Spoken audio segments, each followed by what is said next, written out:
Saudações a todos e todas, meu nome é Joana Dark, eu sou professora, possuo graduação na área de Pedagogia e em História e sou mestre em Patrimônio, Cultura e Sociedade pela Universidade Federal Rural do Rio de Janeiro.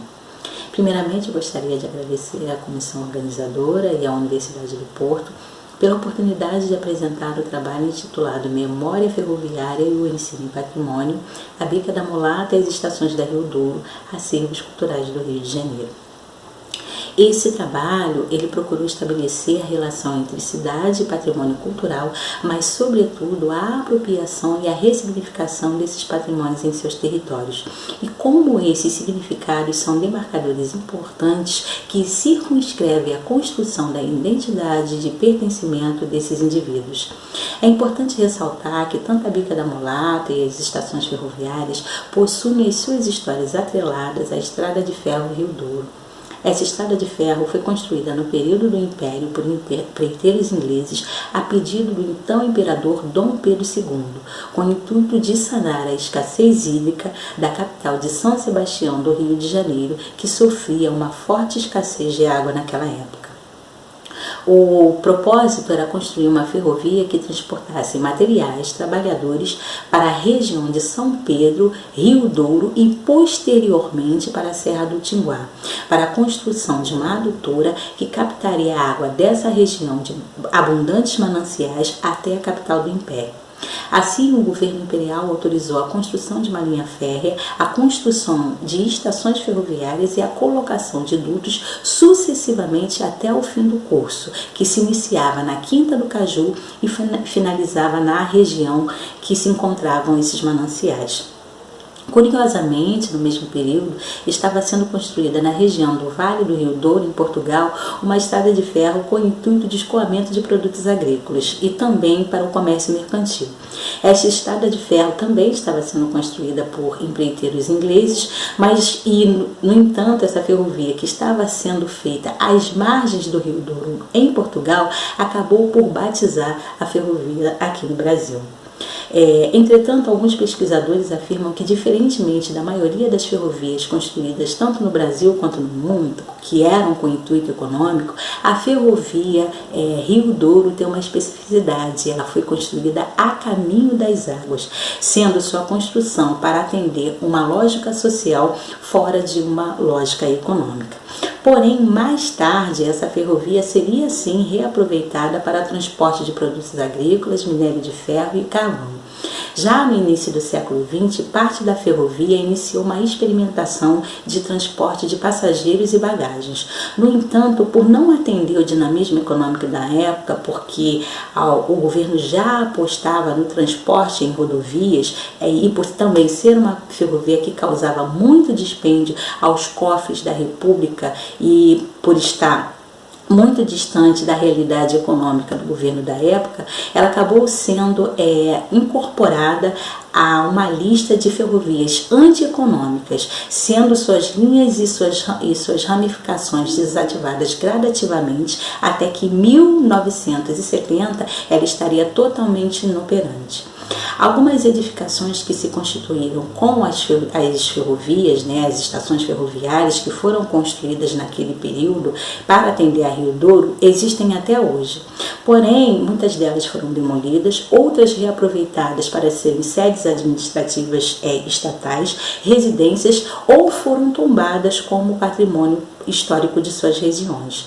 No caso da Vila Iguaçu, encontram-se 4 delas: a Estação de Cava, Jaticeruba, antiga São Pedro, Tinguá e a do Rio Douro. Essas estações são patrimônios históricos e culturais e ajudam a contar a história da cidade, cuja freguesia nasce nesta região, mas por conta da estrada de ferro Pedro II, que foi construída em outra localidade, a cidade de Nova Iguaçu, por questões econômicas, acabou crescendo fora de sua freguesia e em outra região. Já as Bicas da Mulata são 2 de 3 esculturas de ferro fundido produzidas pelo artista neoclássico Jean Pradier, que produziu essas esculturas a pedido do imperador Dom Pedro II. Essas esculturas chegaram com outras e Quando elas vieram para cá, elas eram denominadas de Harmonia, uma deusa da mitologia grega, e serviriam de ornamentos de chafarizes.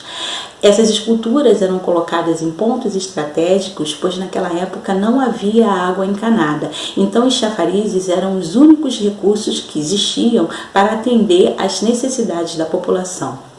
Duas dessas bicas, que estavam situadas próximas à ferrovia Rio Douro, uma na localidade da Pavuna e outra na localidade de Belfor Roxo, com o passar do tempo acabaram escurecendo, e devido à oxidação do ferro fundido, elas acabaram enegrecidas e sendo denominadas pelos seus moradores de Bica da Mulata. A estação da Pavuna e a estação de Belfor Roxo também pertenciam à antiga estrada de ferro Rio Douro, mas porém a estação da Pavuna foi reaproveitada para ser a linha 2 do metrô, e já a estação de Belfor Roxo teve um dos seus trechos incluídos na ferrovia Dom Pedro, que existe até hoje. Há um ponto muito interessante a se discutir, pois nessa região reside majoritariamente uma população preta, na qual não se identificou com a imagem da mitologia grega de Pardieu, a ponto da própria população renomear a escultura aos moldes de sua imagem.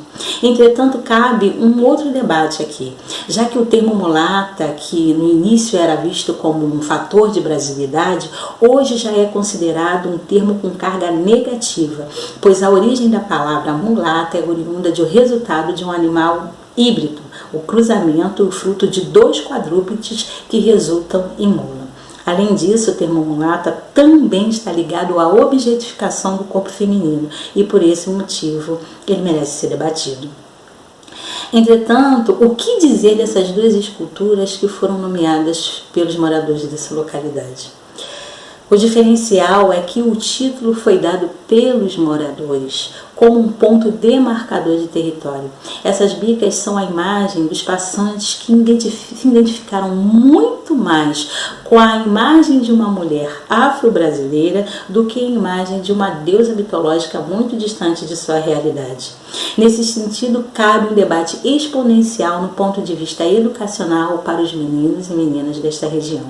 É preciso que se conte a história de Rio Douro, que se reapresente e se discuta sobre esses patrimônios e os seus ressignificados, esses patrimônios culturais que são vestígios de uma ferrovia e na atualidade descrevem outras categorias no âmbito da memória, com outros símbolos e outros significados. São patrimônios que instituem o começo da história da região da Baixada Fluminense, e por isso são importantes acervos que demarcam este território.